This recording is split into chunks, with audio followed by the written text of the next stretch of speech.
Okay dear students, इससे पहले हम प्रोडक्ट मिक्स कर चुके हैं, प्राइस मिक्स कर चुके हैं, प्रमोशन मिक्स कर चुके हैं और उसके बाद आता है हमारे पास प्लेस मिक्स। अब प्लेस मिक्स में क्या है? प्लेस मिक्स है आपका स्थान मिश्रण। It refers to the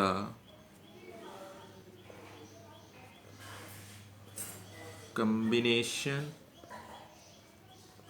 of all the decisions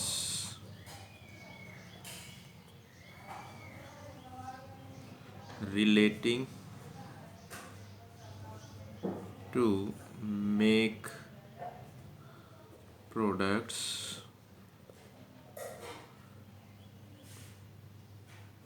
available to consumers। यानी यहाँ पर ये क्या कह रहा है? यहाँ पर ये आपको बताता है it refers to combination of all the decisions relating to make products available to consumers।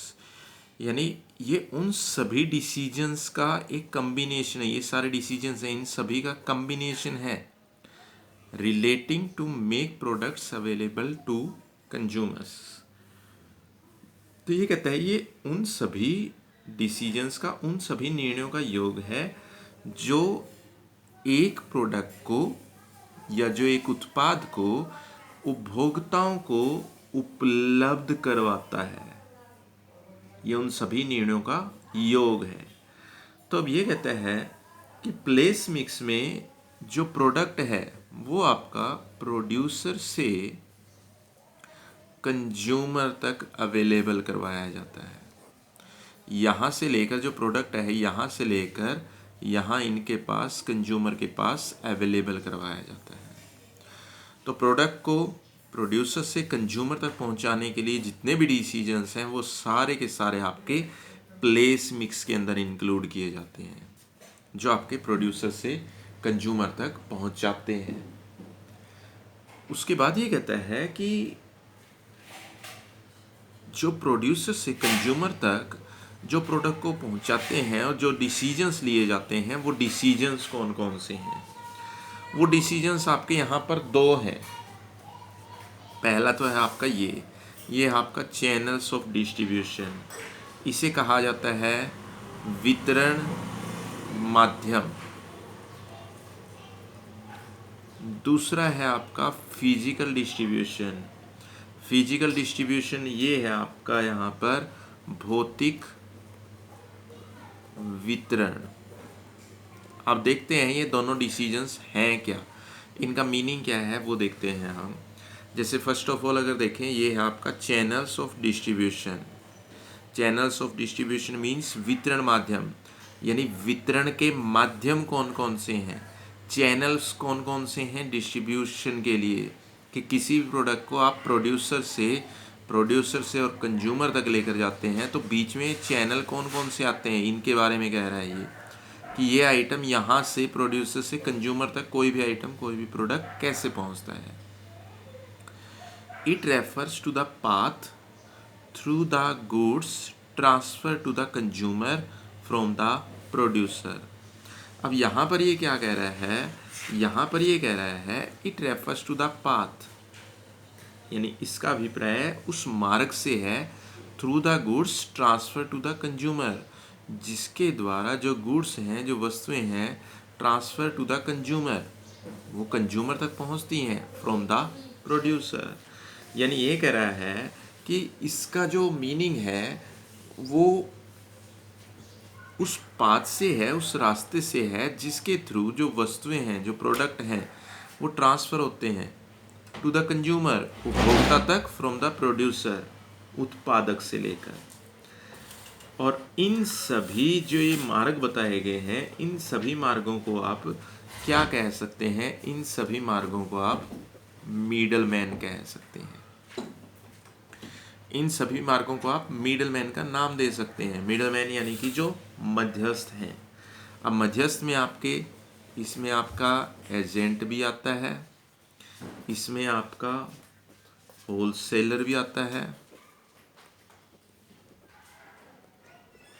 और इसमें आपका रिटेलर भी आता है। तो ये हैं आपके तीनों के तीनों, अगर देखें ये तीनों तीनों आपके मिडल मैन माने जाते हैं। एजेंट हो गया, होलसेलर हो गया, रिटेलर हो गया। जो प्रोड्यूसर है वो अपना एजेंट भेजता है होलसेलर के पास जब भी कोई नया प्रोडक्ट आता है। होलसेलर क्या करता है, होलसेलर ऑर्डर देता है एजेंट को, होलसेल में गुड्स परचेज करता है। होलसेलर फिर रिटेलर से कांटेक्ट करता है और रिटेलर उसके पास से होलसेलर के पास से परचेज करता है, और फिर रिटेलर आपका सेल कर देता है किसको, कस्टमर या फिर कंज्यूमर को, इनको सेल कर देता है। तो ये है आपका यहाँ पर चैनल्स ऑफ डिस्ट्रीब्यूशन। कई बार ये भी आप देखेंगे कि कई बार मिडलमैन नहीं भी होता। जरूरी नहीं है कि हर चीज़ में मिडलमैन मिल जाए आपको, ये कोई कंपलसरी नहीं है कि मिडलमैन मिले। तो ये कहता है कि कंपलसरी नहीं है कि मिडलमैन मिले, कई बार मिडलमैन नहीं होता। जैसे हम क्या करते हैं, एग्जाम्पल के लिए अगर आप लेना चाहें, एग्जाम्पल के लिए आप ये एक एग्जाम्पल ले सकते हैं। जैसे हम स्वीट शॉप पर जाते हैं, स्वीट्स परचेज करते हैं। स्वीट शॉप से हम क्या करते हैं, स्वीट्स परचेज करते हैं। अब स्वीट शॉप के ऊपर अगर आप देखोगे, स्वीट शॉप पर वहाँ अगर आप चेक करोगे, वहाँ कोई भी चैनल्स ऑफ डिस्ट्रीब्यूशन नहीं होता। वहाँ आपको मीडियोकर नहीं मिलेगा। क्यों? क्योंकि जो स्वीट शॉप ओनर है ये आपका स्वीट शॉप ओनर है। स्वीट शॉप का जो ओनर है वो स्वीट सेल करता है, स्वीट्स बनाता है, उसके बाद कंज्यूमर को सेल कर देता है। तो उनके बीच में कोई मिडलमैन नहीं है, उसे कहा जाता है। ये तो केस मैंने बताया था जहाँ पर चैनल्स ऑफ डिस्ट्रीब्यूशन है, यानी जहाँ पर जो आपका एजेंट भी है, होलसेलर भी है, रिटेलर भी है। बट कुछ केसेस ऐसे भी होते हैं जहाँ पर कंज्यूमर का डायरेक्ट प्रोड्यूसर से लिंक होता है। जैसे मैंने ये एग्जांपल अभी दिया आपको, स्वीट शॉप ओनर का लिंक किससे है, डायरेक्ट कंज्यूमर से है। अब स्वीट शॉप ओनर का डायरेक्ट लिंक अगर कंज्यूमर से है तो इसे हम यहाँ पर कहते हैं डायरेक्ट ट्रेड कहा जाता है। इसे कहा जाता है डायरेक्ट ट्रेड। तो डायरेक्ट ट्रेड क्या है, डायरेक्ट ट्रेड है आपका जब प्रोड्यूसर का डायरेक्ट कस्टमर या कंज्यूमर से लिंक होता है तो उसे डायरेक्ट ट्रेड कहते हैं। या सीधे तौर पर अगर कहें, बीच में मीडियोकर अगर नहीं आता, चैनल्स ऑफ डिस्ट्रीब्यूशन नहीं है बीच में, तो फिर उस केस में ये बन जाता है आपका डायरेक्ट ट्रेड। लेकिन दूसरा भी है, जहाँ चैनल्स ऑफ डिस्ट्रीब्यूशन ये आ जाते हैं इसे कहा जाता है इनडायरेक्ट ट्रेड। अब इनडायरेक्ट ट्रेड क्या है आपका, इनडायरेक्ट ट्रेड है जहाँ पर जो चैनल्स ऑफ डिस्ट्रीब्यूशन हैं, जहाँ पर मीडियोकर हैं, तो उसे कहा जाता है इनडायरेक्ट ट्रेड। इनडायरेक्ट का मीनिंग है कि यहाँ पर आपके पास जो मीडियोकर हैं वो बीच में आ जाते हैं, एजेंट भी आ गया है, होलसेलर भी आ गया है, रिटेलर भी आ गया है। और जहाँ पर मीडियोकर नहीं है उस केस में, जैसे स्वीट शॉप का एग्जांपल मैंने आपको दिया था, यहाँ पर आपके पास आ जाता है डायरेक्ट ट्रेड। ये इनडायरेक्ट ट्रेड नहीं है।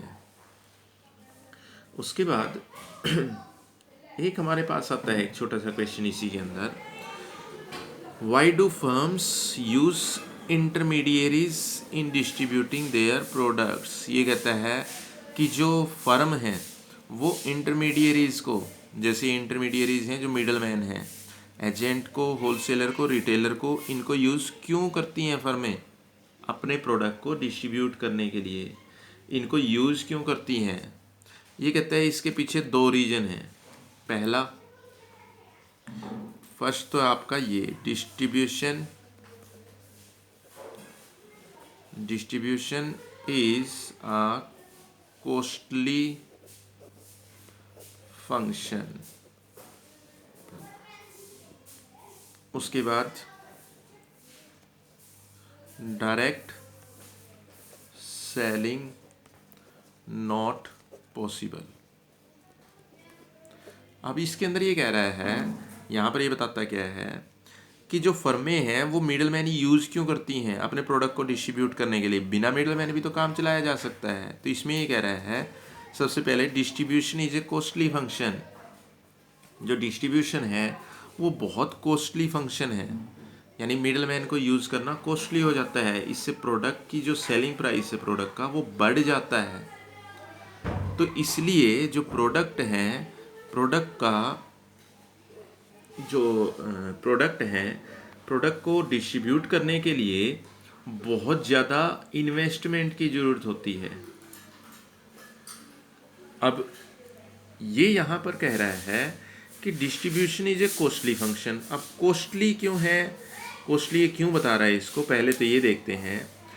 अब डिस्ट्रीब्यूशन जो है, डिस्ट्रीब्यूशन हम करते हैं अगर खुद, ये खुद के लिए कह रहा है, अगर श्रम करता है कोई भी प्रोड्यूसर, अगर अपने आप डिस्ट्रीब्यूशन करता है तो ये कॉस्टली फंक्शन बन जाता है। क्योंकि जो प्रोडक्ट है, प्रोडक्ट की सेल केवल आपकी यहाँ नहीं, केवल आपकी एक जगह नहीं, बहुत सी जगह होती है। कंट्री के अलग अलग एरियाज़ में, अलग अलग स्टेट्स में प्रोडक्ट की सेल होती है।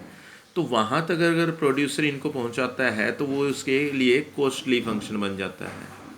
तो इसके लिए वो क्या करता है, वो डिस्ट्रीब्यूटर्स का यूज़ करता है, एजेंट का यूज़ करता है।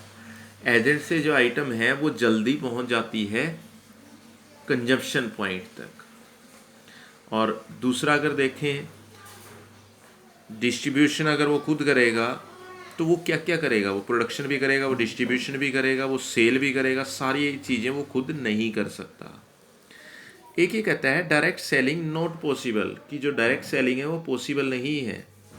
पॉसिबल क्यों नहीं है, क्योंकि जो कंज्यूमर हैं कंज्यूमर्स के साथ एजेंट के अच्छे लिंक होते हैं। जो एजेंट हैं, एजेंट आपके एक्सपर्ट बन जाते हैं अपने एरिया के। अब एजेंट तो अपने एरिया के एक्सपर्ट बन जाते हैं, उन्हें पता होता है कि उनके एरिया में डिमांड किस चीज़ की है। तो ये कहता है कि वहाँ वो तो ईजिली सेल कर सकते हैं। लेकिन अगर आपका जो बिजनेस है, आप अगर अपने एरिया में करना चाहें, आपका एक छोटा सा एरिया हो, छोटा सा बिजनेस हो, तो मिडल मैन यूज़ करने की ज़रूरत नहीं है।